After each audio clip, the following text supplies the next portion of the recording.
Bitwig spectral devices are one-of-a-kind way of processing audio. They will separate the sound in different ways, and then you can put effects on those separations, kinda like a container device. So today I'll explain how they work, and also I'm going to give you some cool sound design ideas. Let's go! Spectral effects analyze the audio and split it into many frequency slices, similar on how an additive synth creates sound. It's like they read the spectrum and identify each frequency depending on the resolution you have. Because of that, they need a bit more processing power. So let's go to the first device.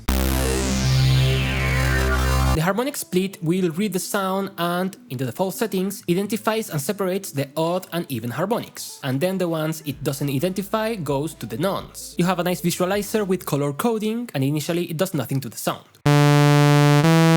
But for example, you may know that a sawtooth wave has all the harmonics and the square wave has only the odd harmonics. So if we mute the even harmonic, we will transform this sawtooth into a square. You can also set it to separate the fundamental from every other harmonic, or make it so the first split identifies every third, every fourth, every X harmonics. And by the way, the splits are also called channels. The sensitivity will make the detection more precise, decreasing the amount of nons. And to show you that, let me mute the nons. The harmonic split will detect the fundamental tone of any sound and will take that as the base to identify each other harmonic. The threshold will set the minimum dB value to start detecting and separating the signal, and the tilt will change the frequency response of the detection circuit. Finally, we got low and high cut for the detection circuit.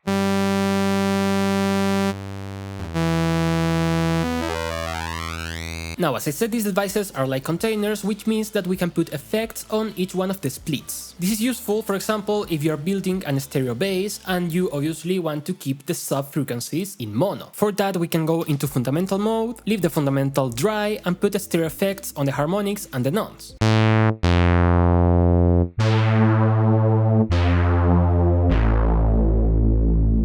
As you can see, we have a stable sub-frequency. Another nice thing is something as simple as using a delay on the odd frequencies. So you got, for example, a sound that's based on a sawtooth, but the delay signal is going to sound like a square. Or you can simply start adding effects and modulation to each slot, giving you new textures and timbres, which means go experimental and crazy.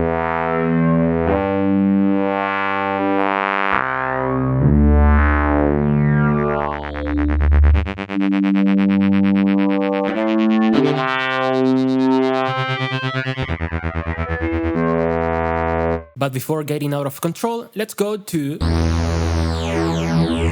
The frequency split will identify the frequencies of a sound and make 4 frequency selections that will repeat in the order that you see on the right. You can change the splits that will change the amount of separations we have.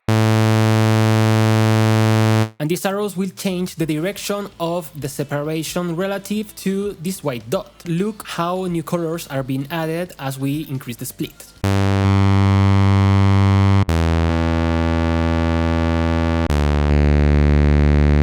The crossfade will make the separation more soft and less evident.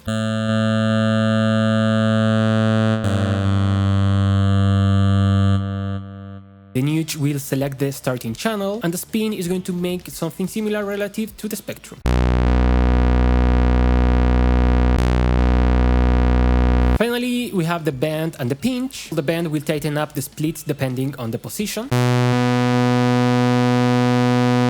And the pinch will separate them or make them go together depending on the height of the dot.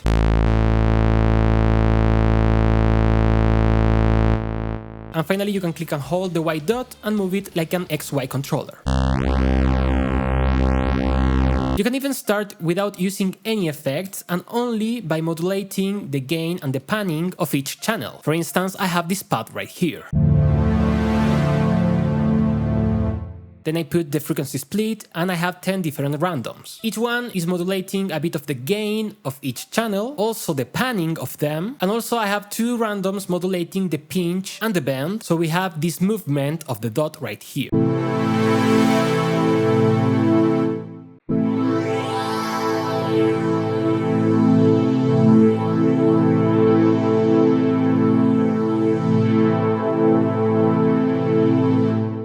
as you can see, I'm not applying any effects. I only have a delay after the frequency split. I have this other simple patch. It's only a 3-voice unison sawtooth wave. Then I have the frequency split, and once again I'm modulating a bit of the panning of 2 channels, but now I have a different effect on each split. I have a chorus, a phaser, a flanger, and a filter with a random modulating the cutoff point.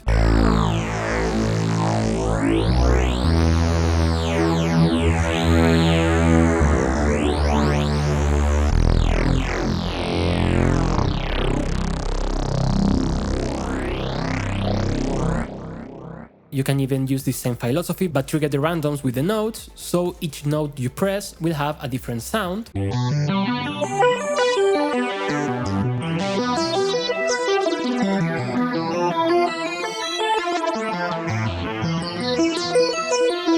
Beyond that is adding more modulation, changing and muting some frequencies, adding even more effects, and whatever you want.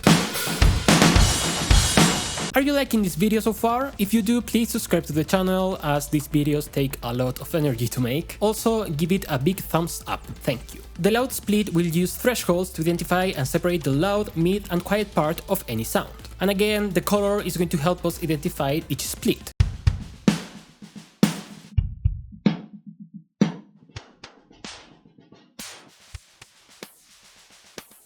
These thresholds have auto-listen, and they also have different ways to affect the knee. Rise and fall are like a hold and release kind of features.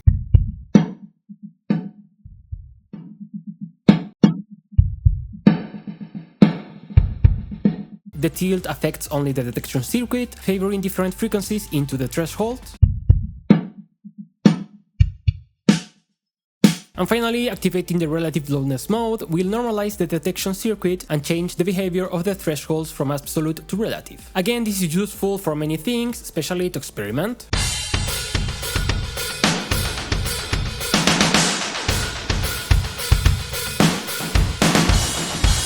It's also great as a mixing tool to apply clipping, compression, and even EQ to different parts, especially to control the loudest elements of a sound. Now finally, let's go to... The transient split will separate transients from the tonal or release part of any sound. Of course, it's not magic, but it works quite nicely.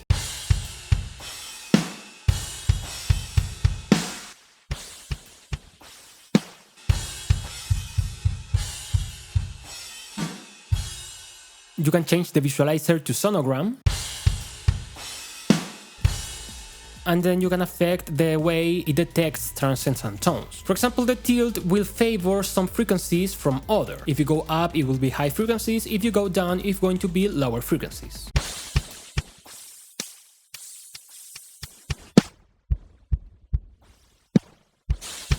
The decay is literally the decay of the transient part. If you go higher, you start introducing tonal sound into it.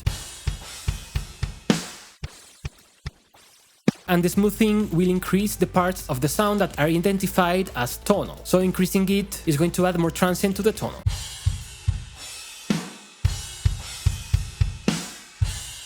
For what can you do with this? Initially my thought is to use it as an advanced mixing tool. And by the way, I got a video where I show transient splitting EQs. For example, you can increase the transient frequencies without increasing the tail, so it doesn't get too harsh, or you can give more punch to the kick while keeping the sub and boomy frequencies under control.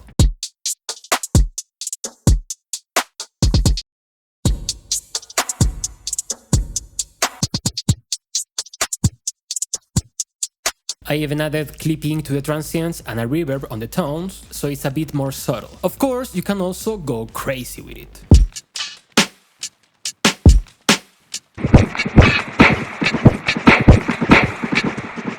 And of course, this is not only for drums, any sound can have transients. For example, this arpeggio. We can separate the plucky sound from the tone, giving us two different vibes.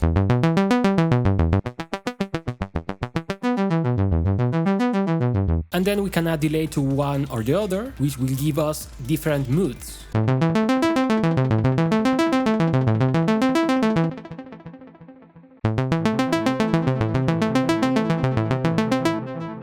Or a has some effects, for example chorus, saturation and so on, can destroy the transient and get rid of the clicky sound, we can put those effects only on the tones so we don't lose that pluckiness of the synth.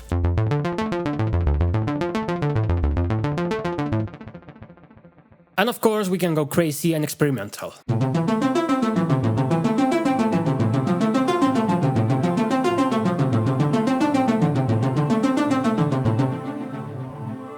Spectral effects are not really that common and they can give you results that you don't expect. So tell me in the comments if you have used the Spectral Suite, which of the devices is your favorite and how do you use it. If you like the video, subscribe to the channel and give it a like, and consider supporting the channel by becoming a patron, giving thanks, buying a preset pack from me, whatever you want. I will see you next time, bye bye.